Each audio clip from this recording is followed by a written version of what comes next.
Okay. Welcome, everybody. I don't see no one, but I trust there are people. Welcome to the first discussion of the program Forms of Memory, which is a program that takes inspiration from the performative works of the American artist Mike Kelley.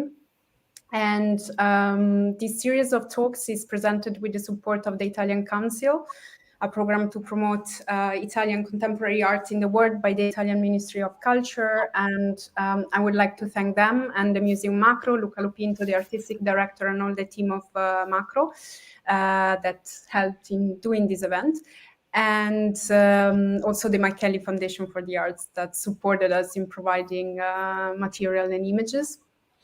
And I would like to do just a brief introduction note.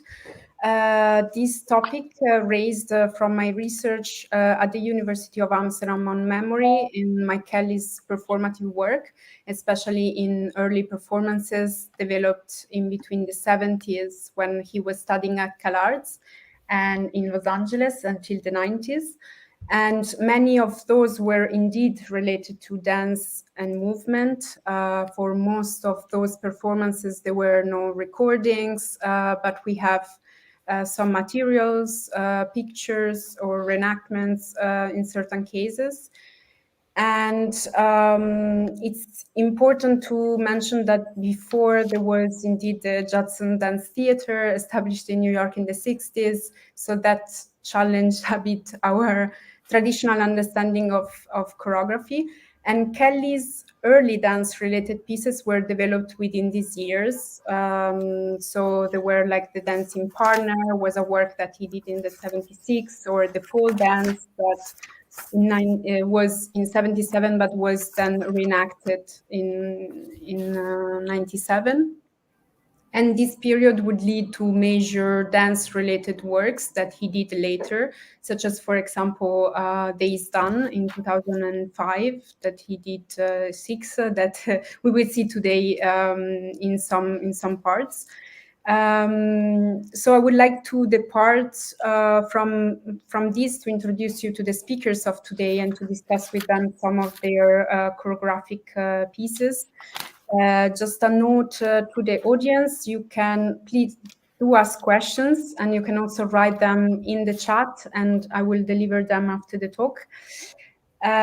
So here with us is Kate Foley, who is a choreographer and dancer that has an independent practice, and she directed dance companies in New York and San Francisco from the 80s till the end of the 90s. And she worked with Mike Kelley for the choreography of the piece Days Done that was filmed in 2006. And Cristina Kristal Rizzo, also that is based in Florence, who trained in New York at the Martha Graham School of Contemporary Dance and attended the studios of Merce Cunningham and Trisha Brown. And she's one of the founders of Kinkaleri. And since 2008, she has taken also an autonomous path of choreographic production.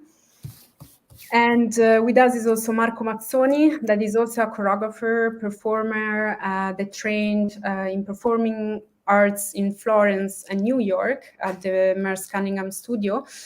And he was also one of the founders. He's also one of the founders of Kinkaleri, and now he's still in the group. And at the same time, he develops his own personal research in visual arts with different media. So I would like to give the word to you. Departing from your work, we could start maybe with indeed Kate Foley, that had been the choreographer of Days Done. That was a very complex video and installation work of 33 pieces, and you found yourself like dealing with this piece and making it with Mike Kelley. So I wanted to ask you, how did it started, and what was also the point of departure for you and Kelley to work on those pieces?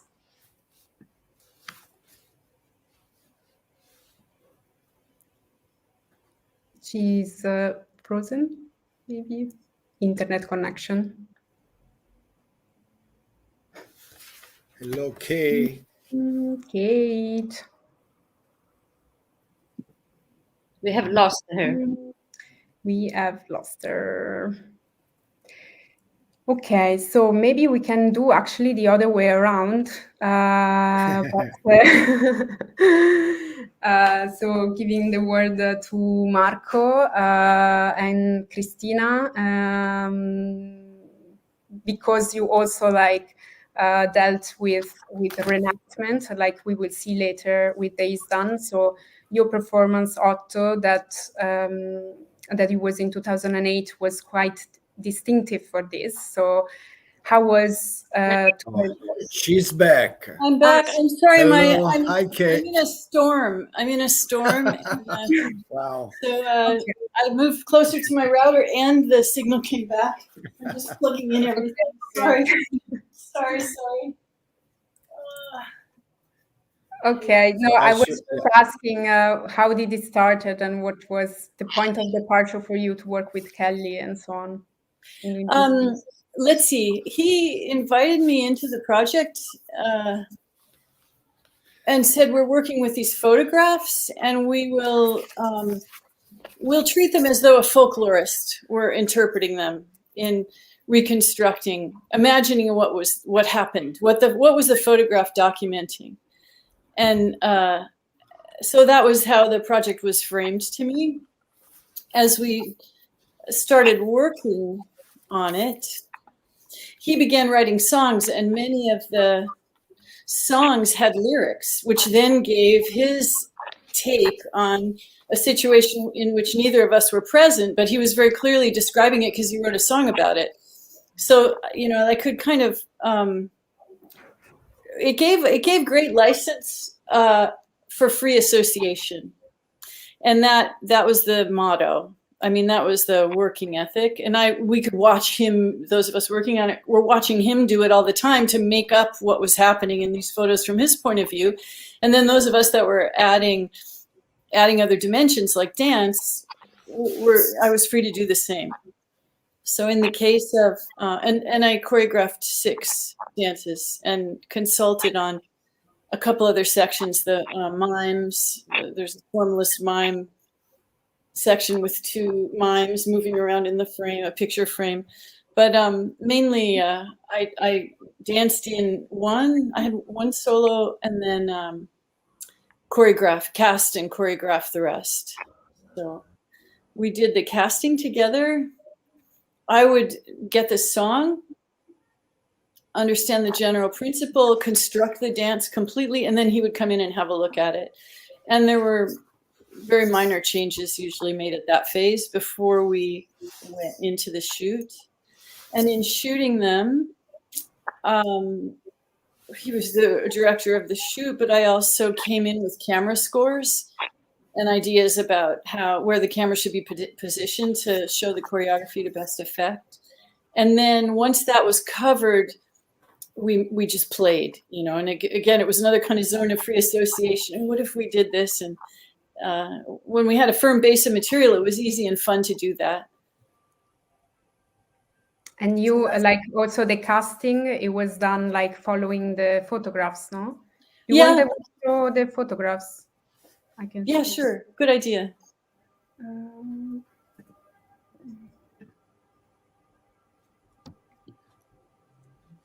Okay, no, wait.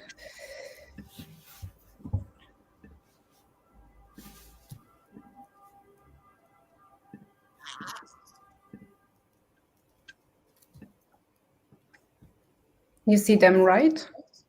Yes. Yeah. This was a chicken dance. This was based on the German. He said, now what we're going to do here is this is like a modernist chicken dance to klezmer jazz. So, but so in looking at the period, he showed me the chicken dance, this German folk dance that they do at weddings, I guess. And I'd never seen it before, but he knew of it. And then from there, I had a chicken fight in there and chicken steps, and I don't know, it was like a free association of chickens dancing and all the things you could do with them within this idea of a strict modernist, formalist kind of framework. This woman was lip syncing to a song that combined yodeling with Beyonce, with I think Destiny's Child, Powers. So this, a lot of the information came about the picture through the mix of the music sources. And this is a horse dance set in a gym as part of a Passion Play ceremony with a real Virgin Mary and a false Virgin Mary. And in that, again, I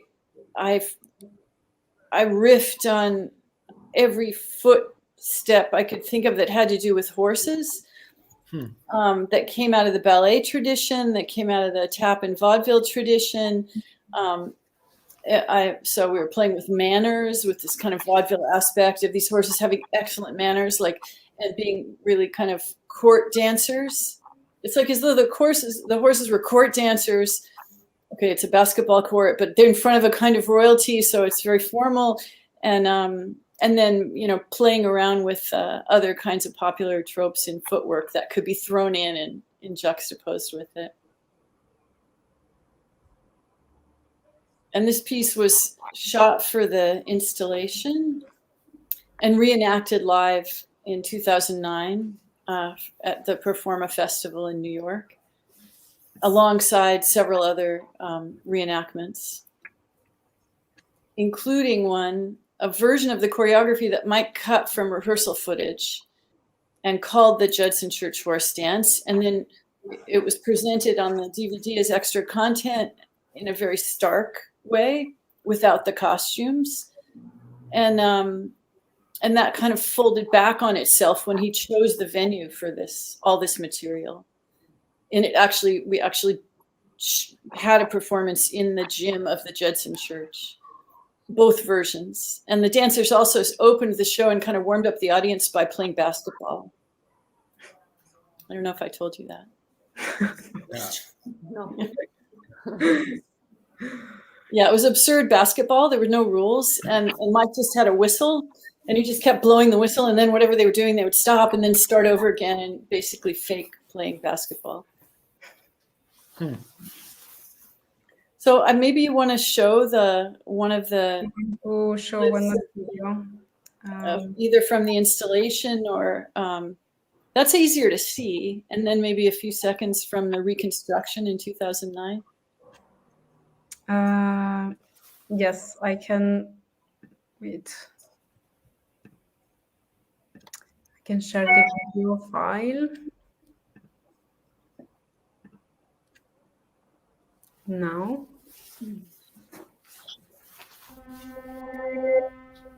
Oh, here the dance. Yes. So this was shot not far from Mike's home and studio in an actual gym of a community center with actors in the audience.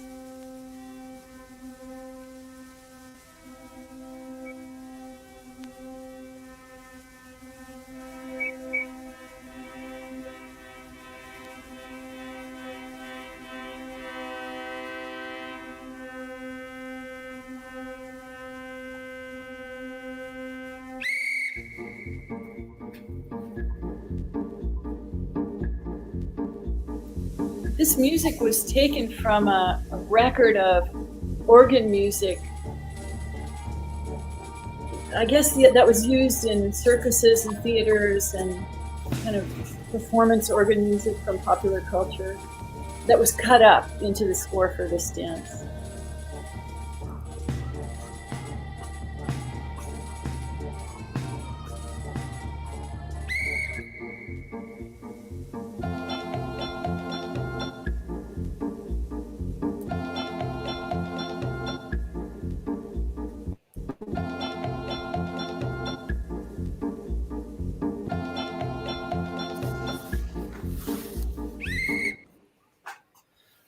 It's very interesting to see how similar ballet and horses dances are.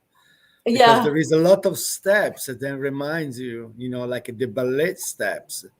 But at the same time, so even if you see a parade and you see the horses, they just really doing, the same kind of movement too. So it was very funny and Yeah. Well, interesting.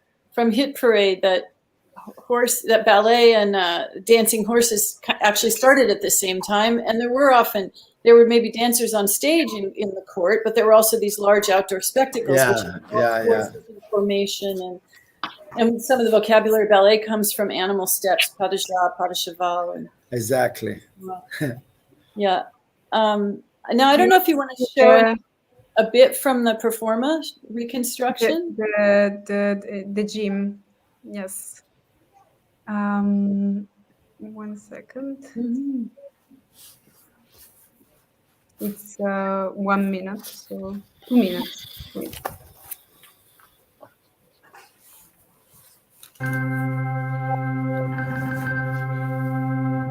So now this is a live orchestra actually playing the music. So that cut up score, which was created as musical thread, was transcribed, notated, and learned by live musicians. So this is a live band playing. And this is the Judson Church Gym.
Anyway, it goes on and on. There's a horse race, there's a horse fight, there's a horse mounting, there's all kinds of little jokes built into it. Some of which were Mike's ideas. Like the idea that one horse would stiff the ass of another horse and then try and jump it was Mike's idea, which was built in. He wanted to make sure the low end of humor was clearly covered. But one really interesting thing he did that surprised me was this edit of the dancers rehearsing. So I can show a little of that here on the computer. So this is where he got the idea to retitle this section the Judson Church Horse Dance, because it reminded him the spareness of the choreography with no arm movement and only legs, and the performer's blank focus because they're just thinking of line of direction. Reminded him of the early Judson Church work. So I have it here on the DVD, and I can, in this very folkloric way, I can show it to you.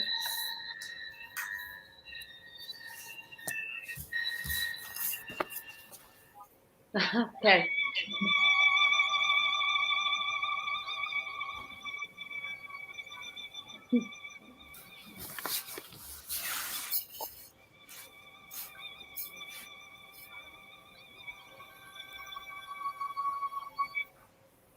Yeah.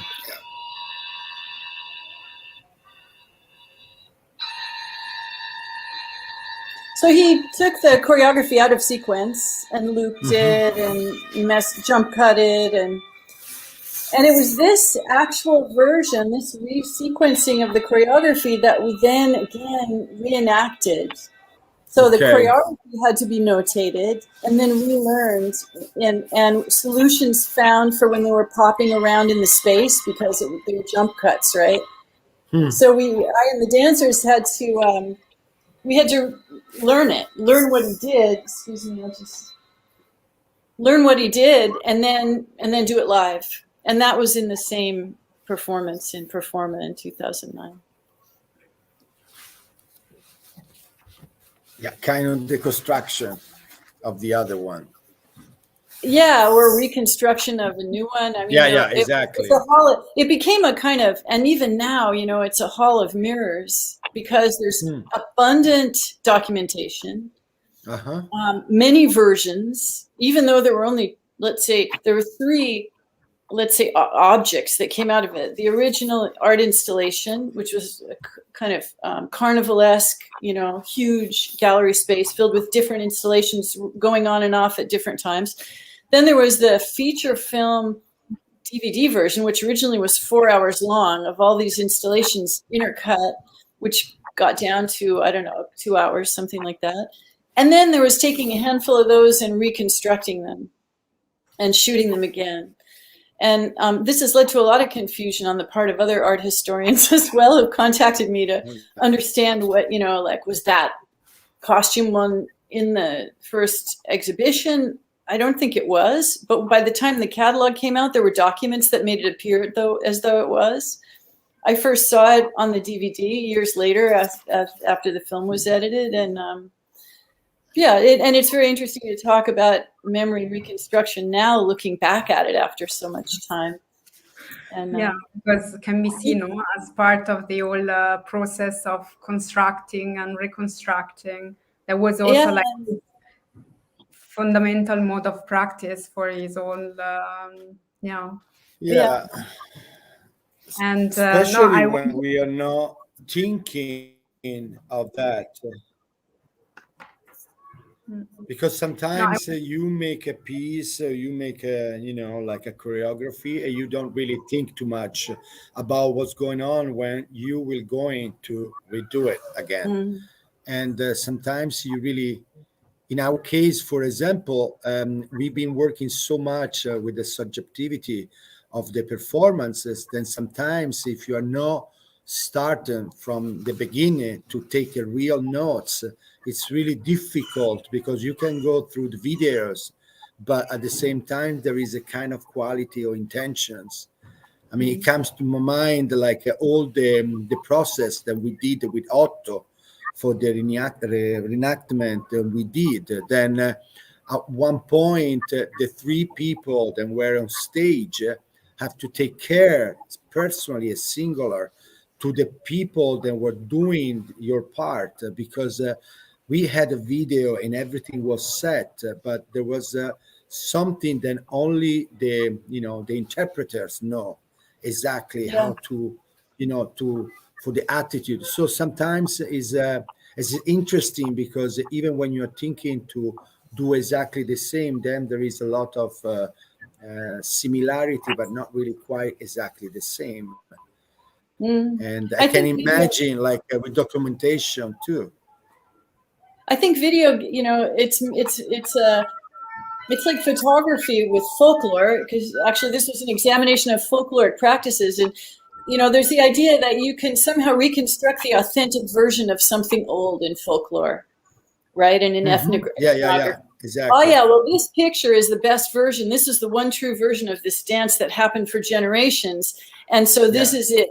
Well, it's never like that. You can't freeze reality and look back on that frozen slice of it and say, that's the whole thing that happened. And sometimes we wish video would do that for us, but it can't.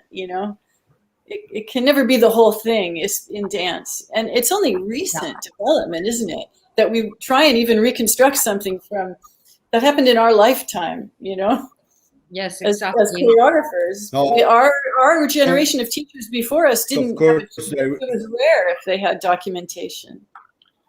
Of course, and especially in the old period, it's the always old very time, different. dance was passed from body to body. You know, there were no way to have a video or something. No, so, but then of course. It's true what Marco you have said, but at the same time, I'm saying that dance it is like this. You know, it's made by singularities, by singular bodies. So somehow there is always this level, no, of subjectiveness or interpretation, even, no, somehow. But that's also interesting that when you pass something, it change also a little bit, no, and No, so but I would there are say many layers, exactly. no, that I would say exactly that. Even when you can reconstruct something because you are choosing the right shape, there is something else in what's going on. And then it becomes more difficult when you are not working on the shape, but you're working on the intention. And the intention, it brings you the shape. Then finally you can see. So there is a lot of different level, but of course, dance. You cannot, I mean, even from performance to performance, the same performer then is performing twice, three times, is doing something different all the time. So is it definitely how do you say, something that you cannot really get that much because there is a lot of things and what's going on with the moment, and the moment is always is never being the same. I think the moment this piece that Mike did, you know, he took these yearbooks from the 80s. They had all these Euro-pagan images in them. And so, you know, really, if what was inside that piece was desublimating Euro-paganism in American popular culture via horror movies, you know, via this kind of folkloric, you know, low end of culture. That's maybe what was inside the piece. You know? And but to do it, it's all projection, you know, and to do it again, it would be projection again. Yeah. And when you did Hit Parade, I'm digressing a little bit. Can you tell me how you approached Hit Parade? Because you're dealing also with an iconic work of early modernist dance. Well, in that and then case, you're taking it apart, but you had all this historiographic record there. But in that case, we just went through because we really want to.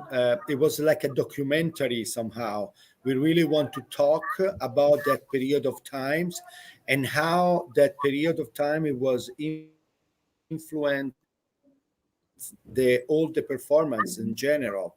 So even aesthetically, so we just went through the history of the ballet Russia and ballet in the Sweden ballet, and then we choose different things and make it very, they look kind of funny sometimes, because it's also, you have to consider them that performance in particular, it was made for young kids. So they have to find a way to get into it and to see how aesthetics could be changed, time to time, to get from what they did, with because they broke a lot of boundaries in doing what they are doing, and what you can really see now, aesthetically speaking.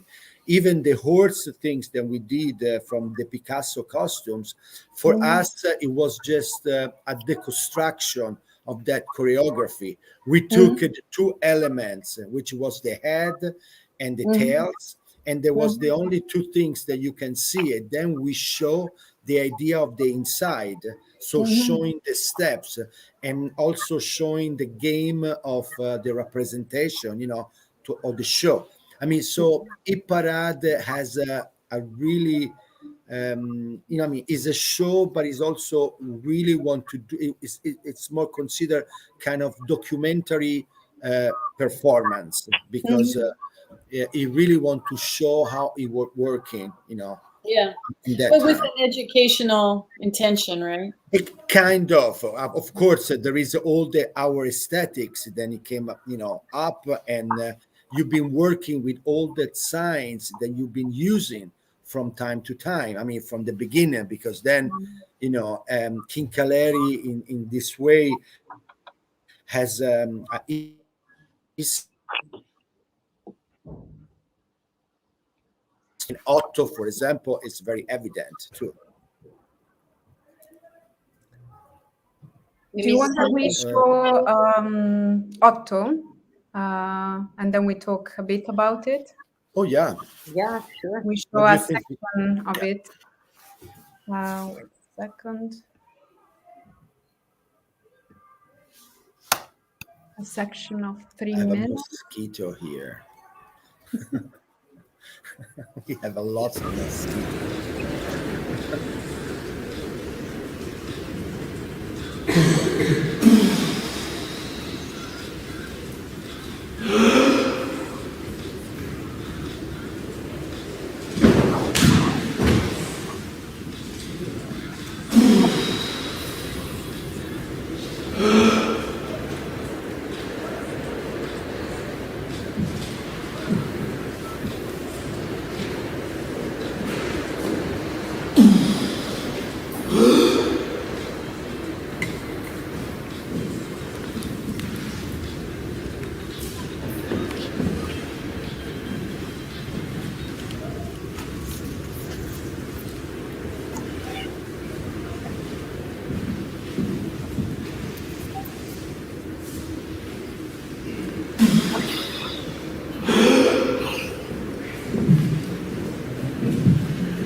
So, Cristina, you want to say something about it? Oh, wow. Yeah, I mean, that was the middle of the show. Actually, no, it's really nice. It's the first time actually that I see the video of the reenactment, because as you see, Okay. there are the three new interpreters of the piece. But for me, I saw it, of course, alive, but it was the first time that I was watching the video with them. And it's amazing. I love it. Yeah, I mean, because I can see, no, because that's maybe it's important to say it, because I can really see the piece as it was, as I can really see, the essence of the piece, somehow. And it's very interesting. It's very strong. Yeah, the effect, Yeah.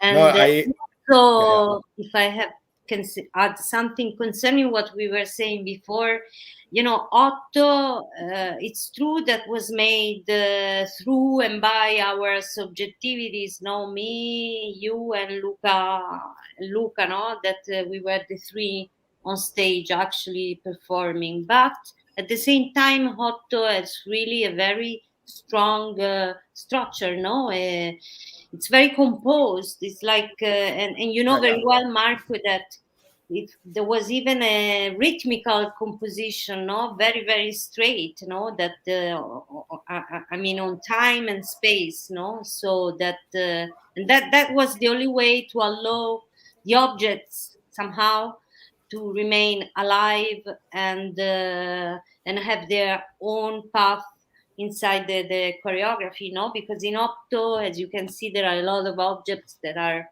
coming from the beginning on, and then again they are all very simple objects coming from reality, and yes, so very pop objects, I would say, somehow.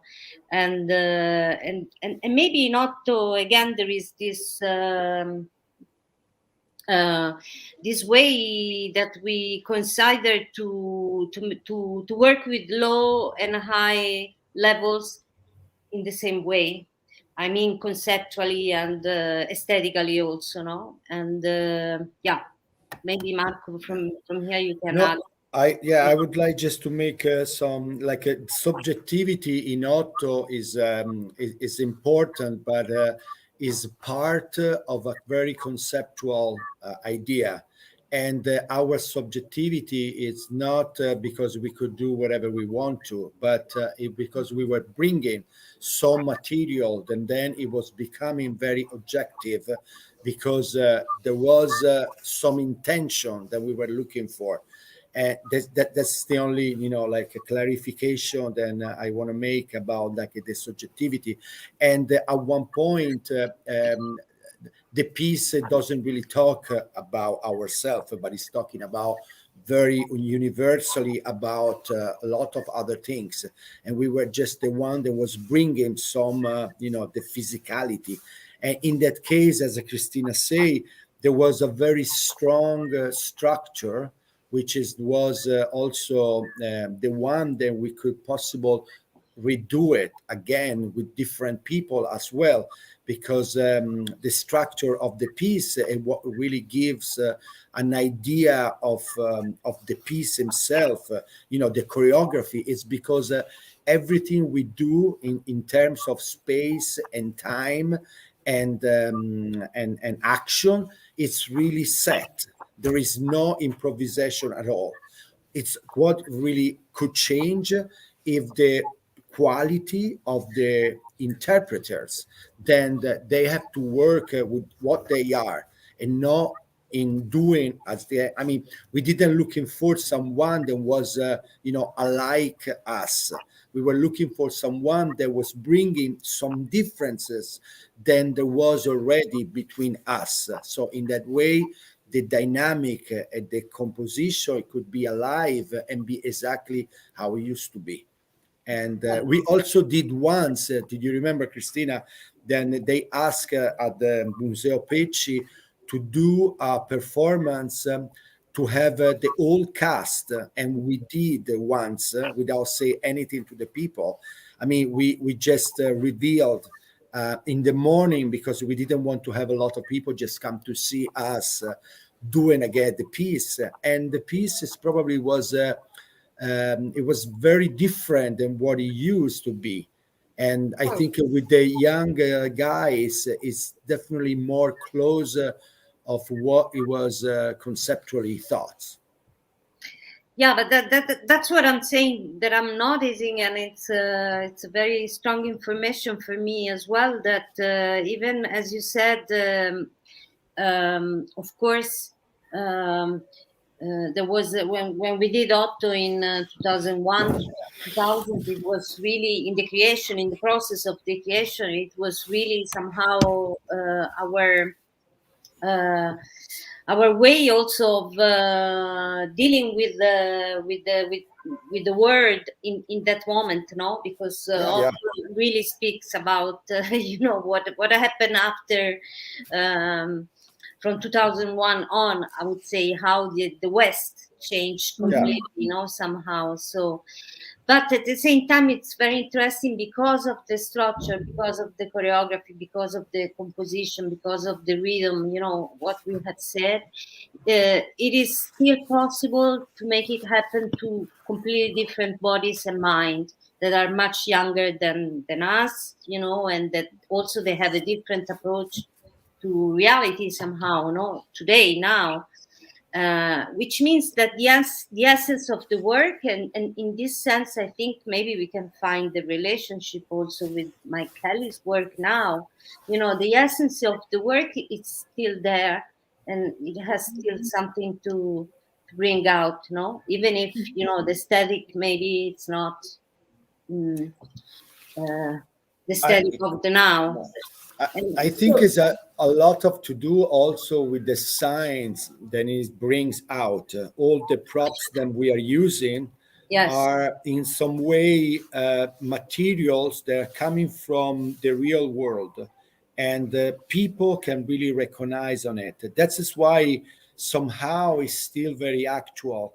I mean, we decide not to change anything when we did the reenactment, because we thought then even a CD player that we were using, that is something very old, has the same function then it could have now, you know, an MP3, you know, then you're listening with the phone.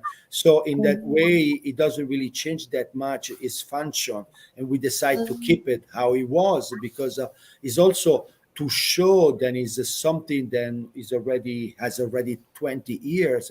It was something important, and at the same time, it speaks even today to, because a lot of issue didn't really change that much, you know. So that's is why also somehow we decide also to do it again, because we were very worried in the idea of working on repertoire. We didn't want to do a work just because you know, for, you know, to celebrate something, but we really want to do something that it could really be today, you know, exactly like it was yesterday. And I think OTTO in somehow, I don't know, maybe I'm not really come si dice, objective, because you know, I'm involved, and of course I still like it a lot, but I think it has a lot to do with what's going on at the moment in the world. So what are the feelings that okay, in 2001 drove you to create it? What are the feelings exactly that you can still identify now that make it relevant? Personally, in 2002, 2003, when OTTO came apart, it was we were really searching a lot about representation. We were making a lot of questions about how could be possible doing something new on stage. A show that we just did the year before, it was all about presence. Then 9/11 happened, and that it was something that it really makes a big differences in terms of conceptual idea about possibility, because the reality somehow it went over, you know, the representation. So we started from a very simple things, what we could do on stage. I mean, and we come apart and we couldn't do nothing. So we decided to start working with the idea of a fall, and to see how we could make, without doing nothing, something, And in this way, we start playing a lot with different objects, and we understood then the idea of leaving all the object that was falling with us. It was also making a new possibility of a dramaturgy, and they could say and could tell other things that was going on. And so we start searching, and then of course we are playing with a lot of topics, by representation, the comic time, how we took, we push the time, how we make audience waiting for something, then we give something, but at the same time you put them back and you don't know what's going on, so you laugh, but then you realize then it's a very bitter laugh, because what you see is a big tragedy. At the end, the stage, yes, you laugh, but you laugh about something then it is not funny at all, because it's a big mess, but it's also represented somehow. And then of course we've been playing a lot of things. I mean, there is a lot of different levels in OTTO. OTTO is not just about the props, it's also about idea of construction on stage. There is a lot of things about choreography. For example, Cristina has a lot of as a figure she's working a lot about this idea of composition in a very abstract way, like a giving trajectory and space. Yeah, no, somehow also has a very strong relationship with the theatrical tradition, as Marco was saying, and also I must say also contemporary art tradition somehow, and it mixes all these elements, not in a new way, but in a way that somehow really at the moment we wanted to put in discussion, what does it mean to represent or to be on stage and make a performance somehow, also because we were dealing with a dance scene, a theatrical dance scene, let's say, like this. So we were very much trying to, I would say, deconstruct some kind of idea of what a dance performance can be or should be. But at the same time, for me, for example, as I have to answer your question, which I think it's very strong and important, in that moment, I remember very well that OTTO for me was also a way to speak about the word, about how everything was going, and how as a body and as a person, I was dealing with that. And in this sense, it's still very strong for me, because it gave me a lot of layers that conceptual layers, I would say, about reality, about how we deal with reality, and how we can also develop from that. So I think OTTO in this sense it's still very meaningful for everybody. I noticed in the trailer, because a lot of the falls that guy does were cut together in the trailer that you have on your website. Yeah. And his relationship to the curtain, and this idea of kind of making an entrance and then falling halfway out of the curtain, and this border, what's the reality on the other side of the curtain? What does the curtain mean? What are the borders between standing up and falling down anyway? Yeah. And the idea of aggressive collapse as a motif. And then I really love this circle of PK turns, because they were kind of, first of all, it's a circumambulation. So it's automatically in that context where you have all these objects. It felt like a ritual transcribing of the space on this formal level. And also, okay, that dancer, she's brilliantly trained, and she could pull off a kind of ovoid, clear path around all these objects and not step on anybody and fall right at the end and lose her balance convincingly. And it was almost like kind of willful denial to make a show anyway, even though, to do those turns anyway, even though who knows why it should be done right now. It's this kind of urgency to do and express even everything that's been trained in your body for years without as an object. And then I got the feeling that the movements themselves, the movement choices were short, clear, clean, and object-like. Yeah, exactly. I think you had exactly what it is. It's and especially yes in the piqué turn, it's really clear because it's something that also belongs to the classical ballet tradition. And it's made exactly for what it is, the ballet. Piqué turn. But then in the end, but it's an exhilarating, liberating step to experience. Yeah, isn't it? It's an exhilarating and liberating step to experience. Yes, totally. And it says that, Yes. Yeah. At the same time, she falls too. At the end, even if she was liberated. No, everybody's even. Everybody's on a level. I know. Field.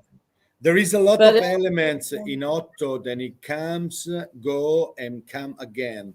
I mean, it's not only the fall.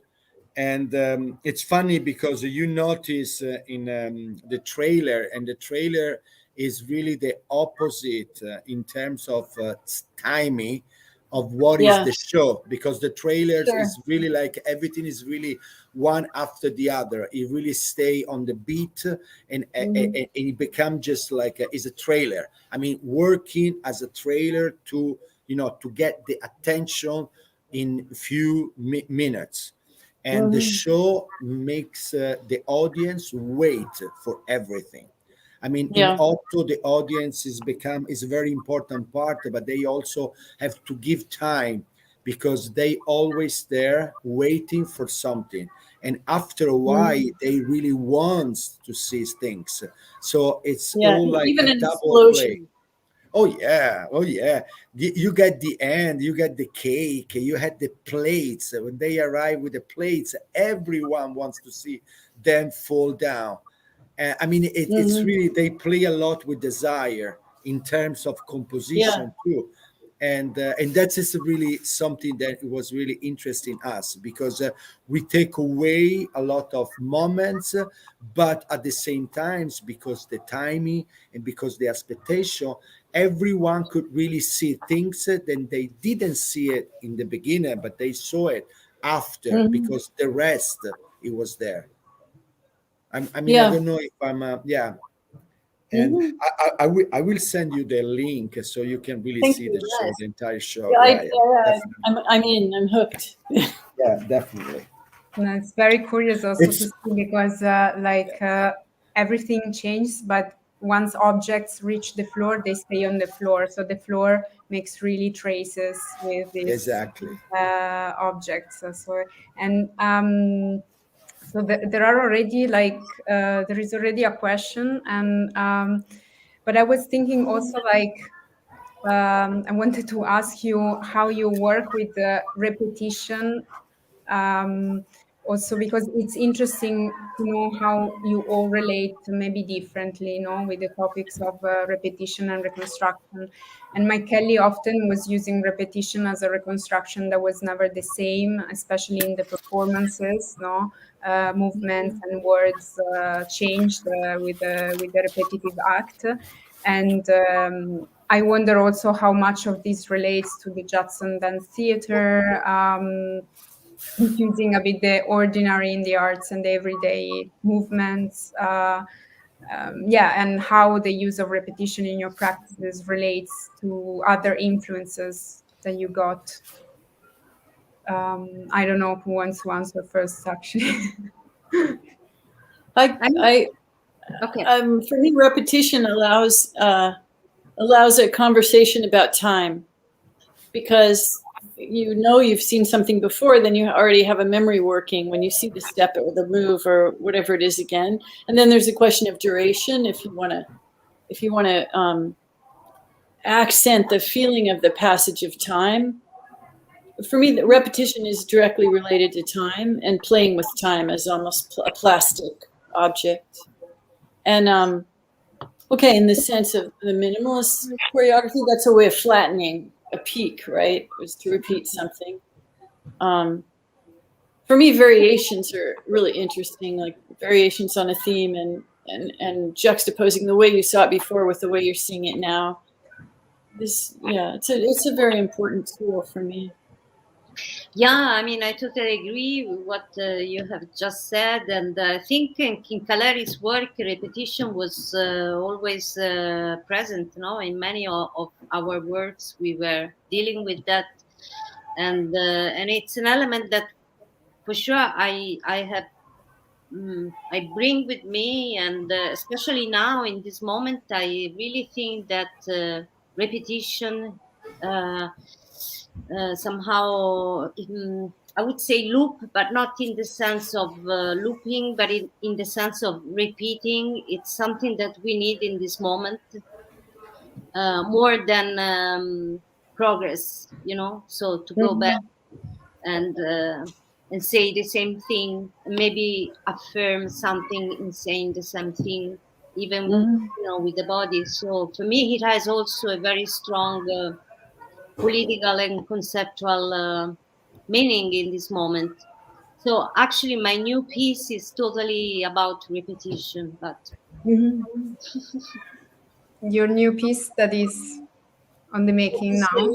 No. I mean, it's a new piece that is going out now, and it's called Echoes, in the sense of echoes, but it deals a lot with the repetition, with the somehow dances or scenes or bodies that you see and that they're coming back again and they're doing maybe the same thing, but it's not really the same thing. But so When will be out?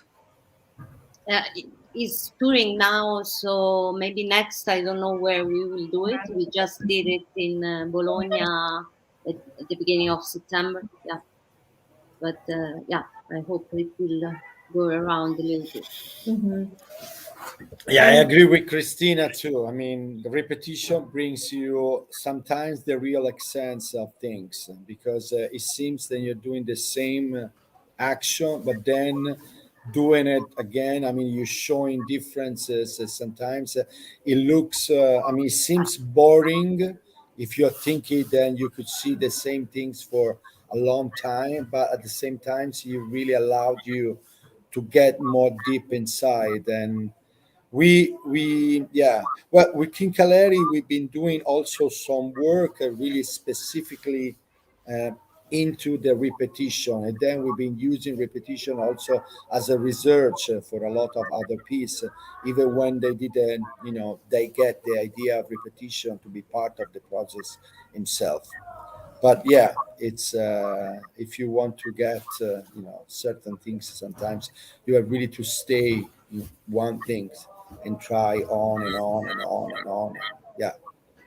There's some of you mentioned Mike's early works and the use of repetition. I think in his case, in some pieces I didn't see them at the time. I saw some rare footage in, I think it was in Amsterdam in a retrospective. And he had this Heidi character, was like this folkloric girl, and she was doing, and a key object was a basket. And he was work with a circle, and I think in his case, like, he understood the ritualistic aspect and associations that came with repetition. And you can see it in a lot of his early choreographies, performance choreographies. He was evoking ritual. Yeah. Most of ritual work, they are using repetition really to lose themselves most of the times. That piece, I think I saw it too. I mean, the video, and it's kind of interesting to see how he developed in a very satirical way. Also, the Heidi figure. Yeah, because he's in drag too. I mean, he's dressed as a Swiss girl, So, exactly. Yeah. But what amazed me is how precise the choreography was. He wasn't a visual artist coming in and messing around on stage. It was absolutely mapped. Every movement and every spatial motif was perfectly mapped. And that also was kind of a feature of the time, okay, that was we were kind of maybe digesting minimalism then as artists, you know, and that was also part of the, like, if you look at Yvonne Rainer's dances, they're absolutely spatially and gesturally precise. There's rarely improvisation in any of them, but.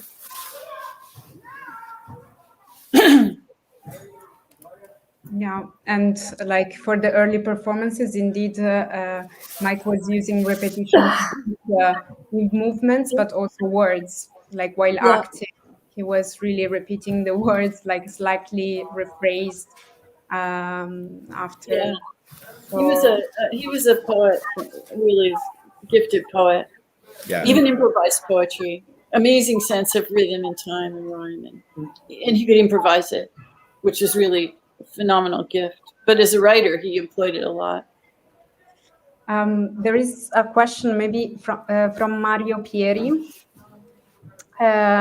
He's saying, watching both excerpts from Days Done and OTTO, a smile comes to your face. How important is this comic and still complex reaction in preparing the piece? In OTTO, or you mean? In both. Like how, for you, basically, how important is comic? Yeah. For me, working for Mike, in that case, it was really important. I mean, the whole proposition was comic. Yeah. From the beginning, it was horror. It was a comedy about horror, like using horror tropes and being funny with them. In some early Kinkaleri, it was very important for different reasons, I guess. For the time, then comic brings out, the comic timing.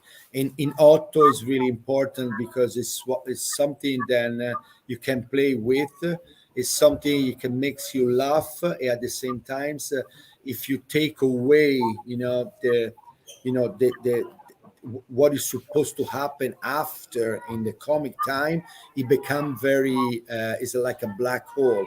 And in OTTO we've been using a lot that things, try to do a paradox, make people laughing somehow, but at the same time take away what is supposed to happen after, and keep this kind of stillness. And so we've been playing a lot. And then in general, I think comic, if you consider the irony about things, I mean, we've been working a lot with the paradox and irony, even in a very serious way. I don't know, Cristina, if you want to say something else. But yeah, no, I was just thinking that maybe, I don't know, but maybe comics has it's more close to tragedy also, no? Somehow. yeah, I know I'm saying something a little bit contradictory, but I think there is something there that it's really.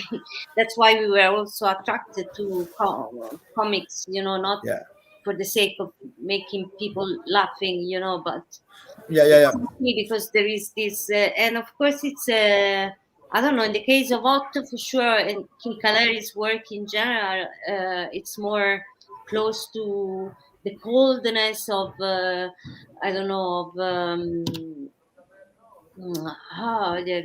sorry, I forgot the name now. Yes. Oh yeah, that's what I would like to say. It's more like that kind of tragedy of the comics, somehow. So that's what I think. I think it allows space for feeling the tragic. Whereas if you start out presenting a tragedy, it's people can close down. If you want to speak about the tragic and you immediately go into it, people can close down to defend themselves from feeling it. Exactly. But through humor, you kind of have a back door into the heart. The irony then you will find in OTTO is it really led to open a door.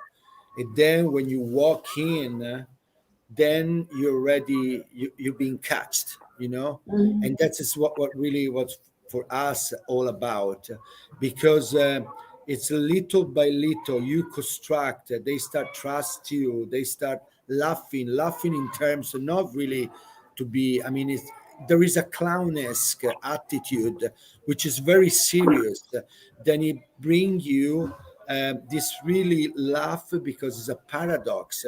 You know that someone will come and will fall, but at the same time you don't know how it's going to. So it makes you laugh, but at the same time what you leave you is to be alone in front of this dead body after a while. Then this is a kind of the Buster Keaton. I mean, then it's really full of tragedy because there is this seriousness, but at the same time there is a lot of paradox. I could say a kind of parody of something that usually scare you. So right. But then you create a space, especially with timing, for the viewer to have their own associations. Exactly. You know, for their associations to come in, you know, in that time, that beat after a punchline, let's say. Exactly. Punch move.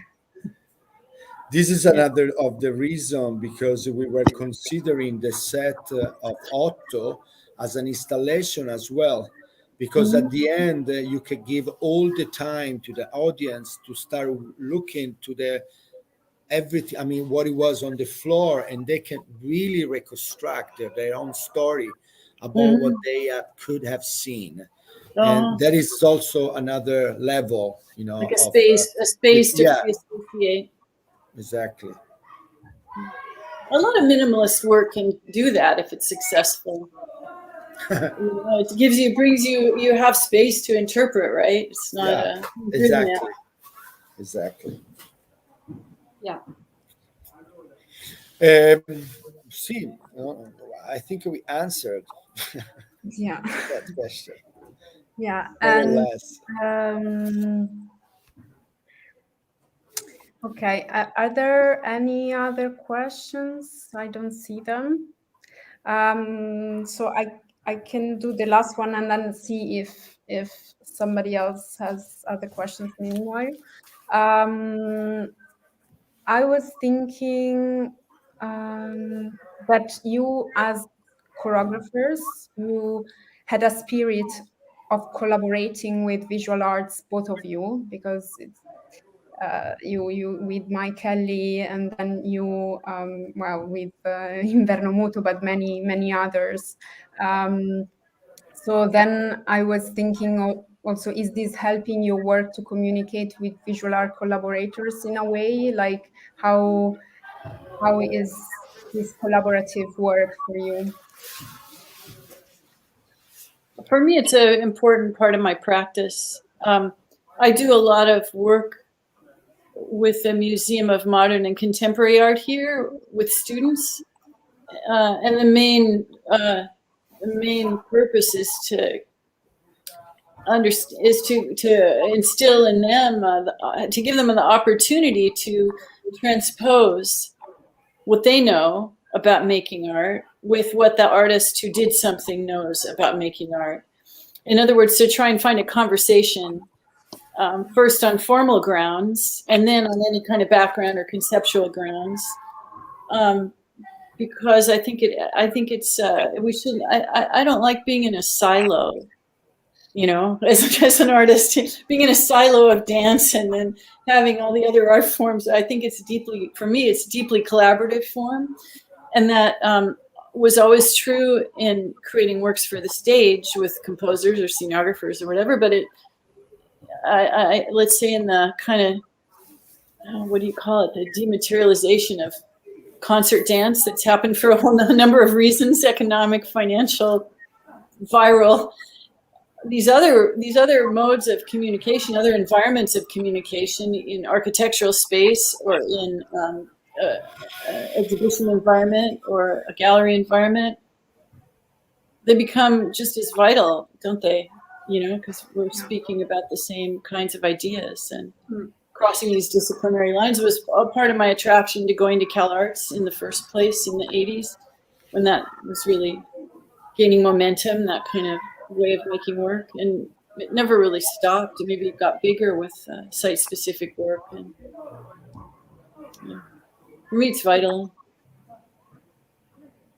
Well, I don't know. I don't find so much differences because I've been collaborated all my life almost. And I don't know. I really consider more people in general, and sometimes it's happened that you're dealing with artists or with other choreographers rather than like someone that is taking care of a music piece. I mean, it's matter of the people, and it's a collaboration. To me personally, is a collaboration. I mean, Yeah, no, of course. And then also I can say that for me it's also interesting to have a different perspective maybe of the same object, no, of research, because even usually artists they used to go into the aesthetic problems in a totally different way, which for me it's quite interesting every time, because somehow they are more minimalist, I would say, when I'm dealing with a dance piece, let's say, or whatever, I have, for sure, I have to have a lot of layers that are producing an image, I would say, like this. And it's quite interesting for me when I confront myself with the visual artists, because usually they're much more, they have a very straight connection with the objectivity of the object. So, and that's for me, it's quite interesting. It's amazing, and it really shifts my way of seeing. So it's very important, and I totally agree with what she was saying. That of course I either consider what I do a very porous matter. So of course I need to have relationship with other fields or way of seeing the world. Say like that, maybe. I don't know if I was clear, but you understand what I mean. No, it's of course, and then of course we work in a system which, unfortunately, it's still the same. So dance is dance, theater is theater, and da da da da. So that tends to separate, but Yeah. it's not real, no, somehow. Mm-hmm. Totally. There's a period here in Rijeka where all my dance colleagues, myself included, were applying for funds in new media instead of dance, theater, or music, because we found the mentality of the panelists more accepting of interdisciplinary projects that we were creating, rather than the genre-based panelists that were looking at our applications. yeah. Yes. Well, thank you so much. I don't know if there are other questions. No. So I would otherwise close this conversation. And well, thank you so much, Cristina, Kate, Marco. Thank you. Thank you. And for the public that is in Rome, we are having a conversation with Luca Vitone, Elena Pirazzoli, and Inverno Mutuo at the auditorium in Rome that starts at 6:30. So we Okay. will be there. And well, thank you very much. Thank Thank you. you. Thank you. Ciao.